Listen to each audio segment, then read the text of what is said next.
Magandang araw mga kaibigan. Bigyan natin ng reaction, opinion itong post ng Pilipinas ngayon. Sinabi lang niya, naloko na. Isiner niya ang post ng Abante. Ito, pahayag ni Congressman Abante. May 2,000 loyalists ang mga Duterte, posible ding silang suspects sa assassination.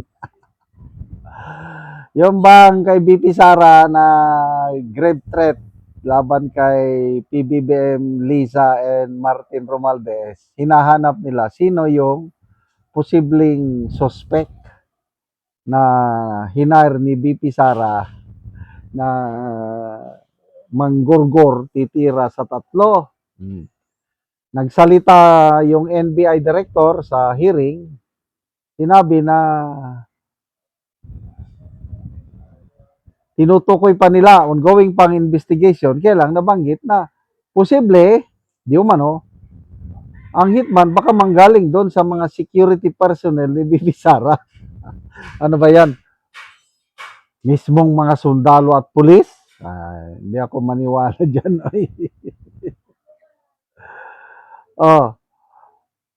Ito ngayon, pati na mga I disagree, walang loyalist. Ang loyalist, para sa mga Marcos lang yan. Pag sinabing loyalist, Marcos. Pag Duterte, supporters. DDS. Die Hard Duterte supporters. Bakit 2,000 lang, Congressman Abante? Kulang yan. Milyones ang mga die-hard Duterte supporters all over the Philippines, around the world. Basta may OFW, karamihan yan, 90%.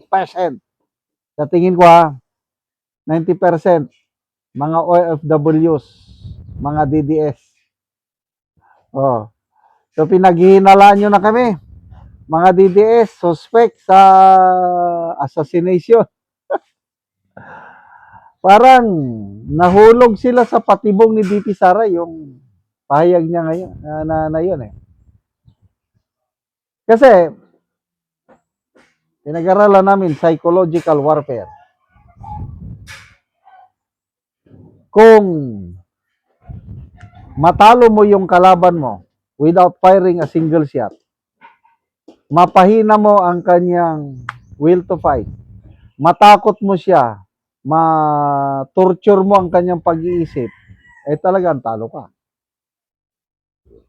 Ito, si Tatay Digong, marunong yan sa psychological operation o sayo. Yung mga salita lang, bibitawan niyang salita, mamaya manginginig ng mga ano.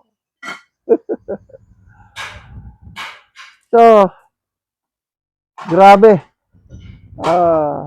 Hanggang ngayon, magdadalawang taon na, hindi pa nila nahanap ang suspect, yung meron man. Sabi nga ni Atty. Guanzon, ano ba yan? Si John Wick ba yan? Sino ba si John Wick? Hollywood actor ba yan? Hindi ko masyadong kabisado si John Wick, yung mga pelikula niya. Sige, pagdudaan nyo na lang kung sa kahit sinong pagdudaan ninyo. Tingnan natin ang reaksyon ng taong bayan 7,200 ang nag-react. 7,100 ang tumatawa. 82 ang galit kay Abante.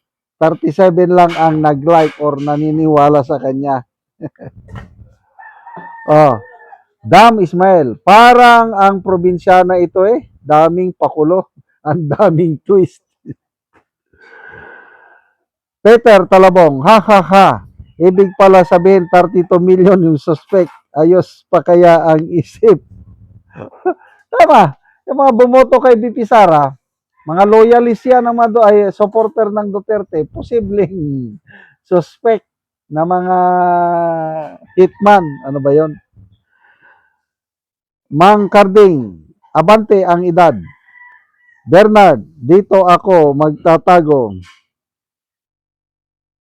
Ba't ang konti lang manong? 3 million po kami. Sabi ko nga, bakit 2,000 lang eh?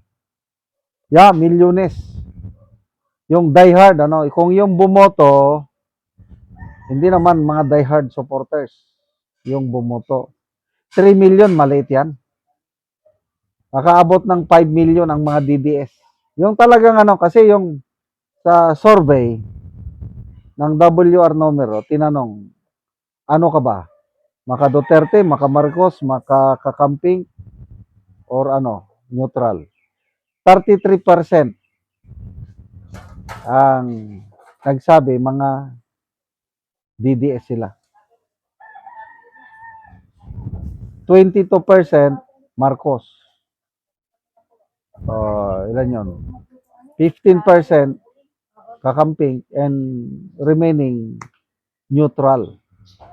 So kung may 60 million voters, 33% mga 18 million. Tapat na yan ang magpanalo sa isang presidente, yung 18 million na yan. Kung ang labanan is 3, 4 ang ano, 4 ang kandidato, wala na, panalo na yan. And baka ang boto ni BP Sara, estimate ko lang ito, baka abutin din yung 32 million, baka mas marami pa. Lalo na kung matuloy na hindi nakakandidato si BP Leni at saka si Rapi Tulfo. Na malamang, sa tingin ko, Rapi Tulfo, re-election sa Senado. Si Madam Leni, dyan na lang muna siya sa Naga. So, sino ang itatapat nila kay BP Sara? Bam Aquino, wala. Lalo na kung si Risa Ontiveros. And then sa administrasyon naman, si Remulla lang eh. John Vic Remulla lang. Wala, ilalampaso sila ni BP Sara. Kaya ito, another sure win. Impeachment trial sa Senado, sure win na po ang ating BP Sara. Election sa 2028, sure win na rin. Kaya konting tiis na lang mga kapwa ko DDS. Matatapos din ang kanilang mga araw. Malapit na. Salamat mga kaibigan sa inyong pagsubaybay sa channel na ito. Makakatulong kayo ng malaki sa tribong Talanding ng Bukidnon dahil ang sweldo natin sa channel na ito is pantulong sa tribo. Namimigay tayo ng libreng yero at pako para makapagpatayo sila ng mas maayos na tirahan. Panoorin nyo ang video na ito. Ni si Ante ang natagano gero.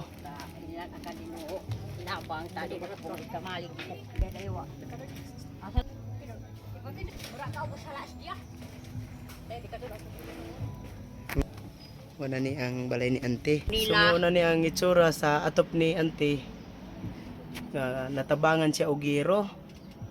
So makita gid nato ang iyang atop nga mga buslot na gyud. Mga dagko na gyud og buslot ang iyang atop tungod sa kadugayon na. So gipang kuana na gani ang uban. Pamputol na. Kita gid nato nga kung mag-ulan matuluan na gid sila. Ang ilang abuhan mga silupin lang. So pila na ni katuig Ante ang inyong balay? Napulo na ni. Napulo na katuig. Oo. So nagantos gid mo Ante pagayo sa ulan. Nagantos gyud mi. Lagi Oo. na kawagyo na. O pila gid mo kapuyo diri Ante nga balay? Kun man mi tulo ka pamilya. Tulo mo ka pamilya. Oo. So mura ni giluagon sa inyong balay. So kuan gyud mo, tulo ka pamilya kung mag ulan Ante, Ga parlingkod mi dire. Gapang- Gatapok-tapok. gatapok-tapok galing kod ra mo. Oo. So unsa di Ante ang panginabuhian ninyo? Gapasok ka rata. Gabasok ra mo. Oo, ug naay musuho na gasidlain tag muso. Kung magasidlayan kung dunay muso makamuso Oo. para lang nga Mabuhi mi makapalit mo og kuan among pagkaon. inyong pagkaon. Oo. Pero ano dali nagkakadugangan kay nagabuslot og uban ano. Bisan ang inyong mga kaldero. Oo. Ato ang among plato. Di mo amoy ra. Pila mo ka pamilya ani tulo mo so Tulo mi. kinira ang Ang inyong among kordero. So lisod gyud Ante ang inyong panginabuhian Oo. Salamat sa Ginoo sa nagtabag og sin. nga makaatop na gyud mo. Atop na gyud mi nga di na gyud mi tuluan. Sige Ante, salamat.